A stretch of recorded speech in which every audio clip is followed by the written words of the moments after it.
अरविंद केजरीवाल को king ping बोला गया है बीजेपी की तरफ से, और सुदीप बंदोपाध्याय उन्होंने कहा कि अरविंद केजरीवाल का गिरफ्तारी ही इंडिया अलायंस का टर्निंग पॉइंट है जिताने के लिए। वो 4 जून देखा जाएगा। इसका पहले जो विधानसभा का चुनाव हुआ था 5 स्टेट में, उसका जो कैंपेनिंग चल रहा था ममता बनर्जी से लेकर सब इंडिजोट का नेता बताई ये सेमीफाइनल है। ये चुनाव में मोदी जी हार जाएगी तो अगले चुनाव में मोदी जी खत्म हो जाएगी चुनाव। तो क्या नतीजा आया आप देख लिया। बीजेपी मध्य प्रदेश में अपना जो सीट है उसको बढ़ाया और छत्तीसगढ़ राजस्थान को फिर वापस ले लिया बीजेपी भाजपा ने। और तेलंगाना में हमारी जो वोट था वो वोट का और भी उसका एनहेंसमेंट हुआ, वोट बढ़ा, सीट भी आया ज्यादा। इसका बाद ये लोग का जो इंडी जोट है वो तो पूरा खत्म हो गया है, पूरा खत्म। यहाँ बंगाल का क्या हालत है। बहरमपुर में गुजरात से लेकर यूसुफ पठान को खड़ा किया, अदित चौधरी खड़ा हुआ, कौन है? टीएमसी है, कांग्रेस है।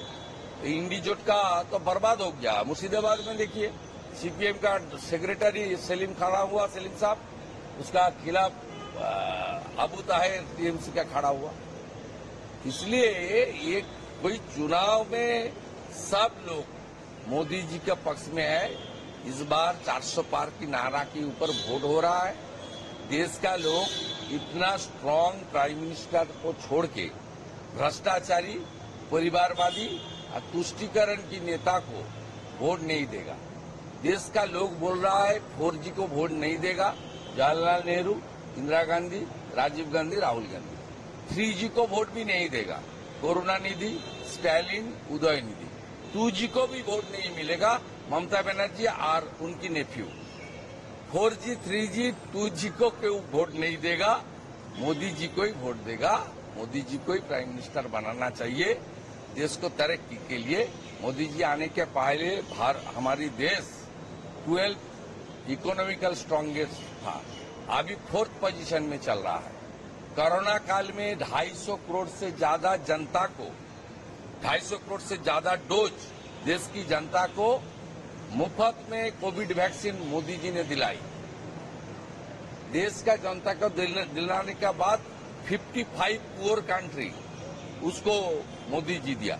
इसलिए ऑस्ट्रेलिया का जो देश की मुखिया है वो मोदी जी को बोलता है मिस्टर बॉस।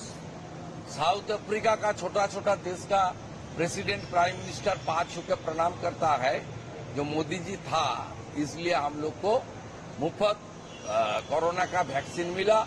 हमारा देश का लोग का जान माल का रक्षा किया है नरेंद्र मोदी जी। कल और हम सब लोग रामनवमी आ रहा है।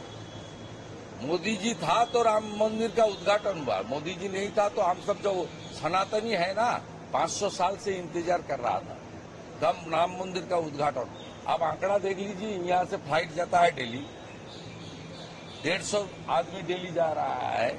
जब उद्घाटन हुआ है उसका बाद से हर रोज बंगाल से 150 फ्लाइट में जा रहा है, ट्रेन तो छोड़ दीजिए। इसलिए ये चुनाव मोदी जी का चुनाव है, निश्चिंत रहिए, इस बार 400 पार। शुभेंदु जी, कल टीएमसी के तरफ से इलेक्शन कमीशन में गया, सेंट्रल में दोला सेन ये गए और यहाँ पे जाके इन्होंने कहा कि लोकसभा चुनाव के टाइम पे टीएमसी का कैंडिडेट प्लस ऑपोजिशन के कैंडिडेट के ऊपर सीबीआई, एनआईए जो भी केंद्रीय एजेंसीज है उसके ऊपर नियंत्रण करने का आवेदन दिया गया है ईसीआई की तरफ से। नहीं, इसमें ईसीआई का कोई रोल नहीं होना चाहिए। कॉन्स्टिट्यूशन में किसका कौन रोल क्लियर है।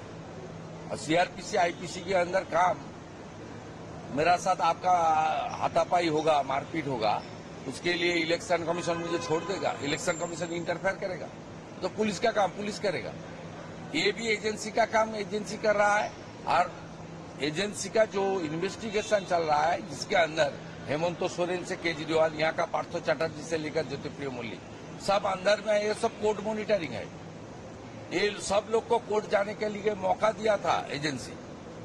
हाई कोर्ट, सुप्रीम कोर्ट में इसको कोई प्रोटेक्शन नहीं मिला, इसलिए कार्रवाई किया। इसलिए इलेक्शन प्रोसेस चलता रहेगा और जो हमारी देश का कॉन्स्टिट्यूशन है, सीआरपीसी है, आईपीसी है, एजेंसी के ऊपर जो काम है एजेंसी वो काम करेगा। साथ में ये शेख इसका शाहजहां बात से तृणमूल का बात से ये बंगाल नहीं है। देश का सरकार चलता है संविधान के ऊपर। शेख शाहजहां बंगाल में परिवारवाद से जैसे चल रहा है, एक कंपनी का नाते जो सरकार पार्टी चला रहा है, दिल्ली में ये सब नहीं चलता है। शेख शाहजहां को कल 14 दिन का ईडी कस्टडी दिया गया है और ईडी के ऊपर हमले के ऊपर और उसका दूसरा अच्छा करके खिलाना चाहिए।